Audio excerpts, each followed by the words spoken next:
Le 8e jour de la guerre de Kurukshetra, sa férocité s'intensifia encore plus. Cependant, à la fin de la journée, les Pandavas reprirent l'avantage. Cela fit perdre patience à Duryodhana. Il se dit, « Si je laisse les choses continuer ainsi, je suis certain d'être vaincu par les Pandavas. Je dois faire quelque chose pour établir ma suprématie. » Avec cette résolution, en pleine nuit, brûlant de colère, il sortit de sa tente et se précipita dans celle de Bhishma. Bhishma était à l'intérieur, plongé dans ses pensées sur la guerre, accablé par le chagrin. Lorsqu'il vit Duryodhana entrer, il se leva et demanda « Duryodhana, pourquoi es-tu venu ici si tard dans la nuit ?» Duryodhana répondit « Grand-père, penses-tu vraiment que ce soit juste? Pourquoi ne faites-vous pas la guerre de manière juste? Vous êtes à mes côtés, mais vous aimez uniquement les Pandavas. À cause de votre affection pour eux, 25 de mes frères ont été tués. Même si vous vous battez à mes côtés, vous refusez de tuer les Pandavas. Il semble qu'à cause de vous, je me dirige vers la défaite. Et c'est à cause de toi que mon cher ami Karna n'a pas été autorisé à participer à la bataille. Si Karna s'était battu dès le premier jour, j'aurais sûrement remporté la victoire à présent. Je regrette de t'avoir nommé commandant de mon armée. » Ainsi, il insulta Bhishma. Bhishma répliqua « Mon enfant, il est vrai que j'aime les Pandavas, mais cet amour ne me pousse pas à commettre des actes répréhensibles. J'ai vécu 500 ans et j'ai assisté aux naissances et au décès de 6 générations. Pas une seule fois je n'ai vécu injustement. Et aujourd'hui, tu m'accuses de mener une guerre injuste. Duryodhana, notre armée est nombreuse et celle des Pandavas est petite. Pourtant, nous avons peur et sommes incapables de gagner. Sais-tu pourquoi? Parce que du côté des Pandavas, il y a le Seigneur Krishna. Tant que Krishna est le cocher d'Arjuna, Arjuna ne peut être tué. Et si Arjuna ne tombe pas, nous ne pouvons vaincre les Pandavas. De plus, là où se trouve Krishna, la victoire demeure. S'il n'était pas là, j'aurais pu à moi seul décapiter les 5 Pandavas d'une seule flèche. De plus, nous ne combattons pas de simples enfants. Ce sont de vaillants guerriers qui maîtrisent tous les arts de la guerre. Très bien, vous me reprochez de ne pas me battre correctement. À partir de demain, observez bien. Sur le champ de bataille, vous ne verrez pas votre grand-père Bhishma. Vous serez témoin d'un Rudra, de l'anéantissement. » Sur ces mots, Bhishma sortit en colère. Duryodhana, soulagé, se dit « Ah, enfin, j'ai provoqué Bhishma. Maintenant, la victoire sera mienne. » Et il dormit profondément cette nuit-là. Lorsque le 9e jour de bataille commença, Bhishma tua 1000 soldats en seulement 5 minutes. Voyant Bhishma déchaîner une telle fureur, les Pandavas furent saisis par la peur. « Que se passe-t-il?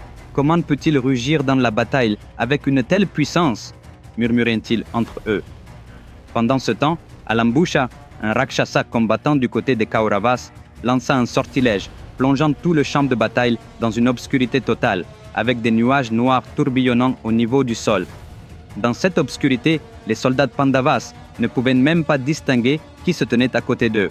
Incapables de voir, ils finirent par abattre leurs propres hommes. Pendant ce temps, les Rakshasas voyaient parfaitement dans cette obscurité, profitant de la situation pour massacrer les troupes des Pandavas une à une. Soudain, une grande lumière apparut, plus brillante que le soleil lui-même. C'était Abhimanyu, qui avait invoqué le Surya Astra. Immédiatement, Arjuna suivit en déclenchant le Vayu Astra, dont le vent violent dispersa tous les nuages noirs. Puis, père et fils, Arjuna et Abhimanyu détruisirent ensemble les forces d'Alambusha en seulement 10 minutes. Ils considérèrent cela comme une grande victoire, mais entre-temps, Bhishma avait déjà tué 200 000 soldats des Pandavas. Réalisant que laisser les choses continuer ainsi conduirait inévitablement à leur chute, Krishna pensa « Arjuna, le moment est venu d'achever ton grand-père Bhishma. » Il conduisit le char d'Arjuna juste devant celui de Bhishma et l'immobilisa. « Mes amis, croiriez-vous que le simple fait de lire une histoire captivante pourrait transformer la vie de quelqu'un?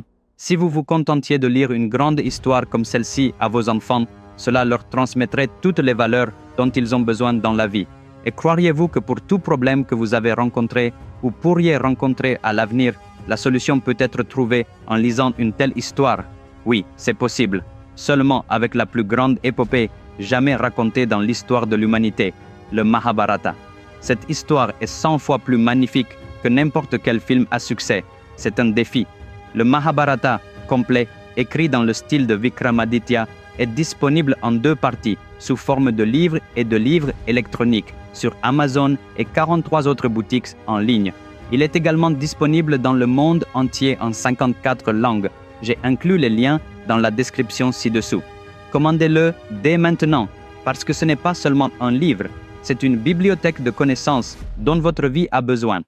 Alors, Arjuna et Bhishma se firent face et commencèrent à échanger des flèches. La visée de Bhishma était précise. Mais Arjuna, par amour et respect profond pour son grand-père, ne tira pas ses flèches directement sur Bhishma, mais visait un peu à gauche ou à droite. Krishna observa cela pendant un moment et réprimanda Arjuna à plusieurs reprises. Arjuna, tire tes flèches correctement. Mais quoi que dise Krishna, Arjuna continua à tirer légèrement hors de la cible.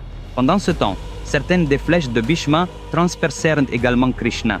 Krishna perdit patience, sauta du char d'Arjuna, arracha une roue d'un char voisin et la fit tourner à une vitesse effrayante, la brandissant comme son Sudarshana Chakra.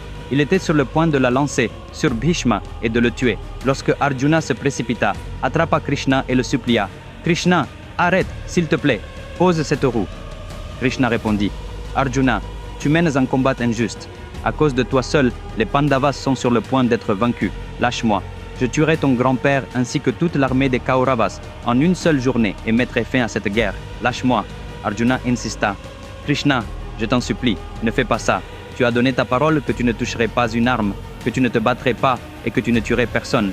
Si tu tues quelqu'un maintenant, le monde dira que tu as rompu ta promesse. Ce déshonneur te suivra tant que la création existera. S'il te plaît, arrête. » Krishna dit, j'ai déjà eu mauvaise réputation une fois pour avoir pris mon peuple et quitté le champ de bataille pour sauver leur vie.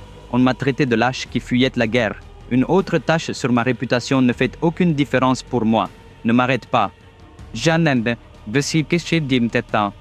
Arjuna répondit, très bien Krishna, tu veux la mort de Bhishma. Remonte dans mon char et regarde ce que je peux faire. Une fois de plus, Arjuna et Bhishma s'affrontèrent. Se lançant des flèches et des armes divines, la chaleur de la bataille s'intensifia. Ils étaient tous deux égaux. Ni l'un ni l'autre n'était inférieur à l'autre. Alors même que Bhishma continuait à combattre Arjuna, il faisait pleuvoir des flèches sur les troupes des Pandavas, les tuant en masse. La nuit tomba et tous les Pandavas se rassemblèrent en un seul endroit. Krishna prit la parole. En une seule journée, notre armée entière des Pandavas a réussi à tuer 100 000 soldats Kauravas. Pourtant, Bhishma a tué à lui seul 200 000 de nos hommes. Si cela continue, la défaite des Pandavas est certaine. Notre seule issue est de tuer Bhishma. Mais Bhishma ne peut mourir à moins qu'il ne choisisse de mourir de son propre gré. Il a ce don. Même si nous pensons à le blesser ou à le mettre sur la touche, aucun guerrier ne peut lui faire couler une seule goutte de sang. Par conséquent, le seul moyen est de le faire déposer les armes. Et pour cela, nous devons lui demander nous-mêmes comment le faire cesser. Dharmaraja, c'est ton devoir, vas-y. Sur ce, tous les Pandavas se rendirent à la tente de Bhishma. En les voyant, Bhishma leur souhaita chaleureusement la bienvenue. Dharmaraja prit la parole. Grand-père, le tout premier jour de la guerre, tu m'as béni en disant Vijayostu, que tu sois victorieux. Si nous voulons triompher, tu ne dois pas porter d'armes. Mais comment te faire renoncer à tes armes? Conseille-nous, s'il te plaît. Bhishma répondit, puisque tu me le demandes, mon garçon, je vais te le dire. Si une femme ou une personne qui était autrefois une femme et qui est devenue un homme se présente devant moi sur le champ de bataille, je déposerai les armes. Ils remercièrent Bhishma et partirent, mais les femmes ne peuvent pas mettre les pieds sur le champ de bataille. Il ne leur restait donc qu'une seule option. Quelqu'un qui avait été une femme, mais qui était devenu un homme. Connaissons-nous quelqu'un comme ça? Se demandèrent-ils. Mes amis, le contenu du prochain épisode sera d'un autre niveau. Ne le manquez pas. Nous nous retrouverons samedi prochain à la même heure. En attendant, commandez dès maintenant mon livre sur le Mahabharata. Les liens sont fournis dans la description ci-dessous. Et si vous n'êtes pas encore abonné à ma chaîne, faites-le immédiatement. D'ici là, prenez soin de vous. Au revoir.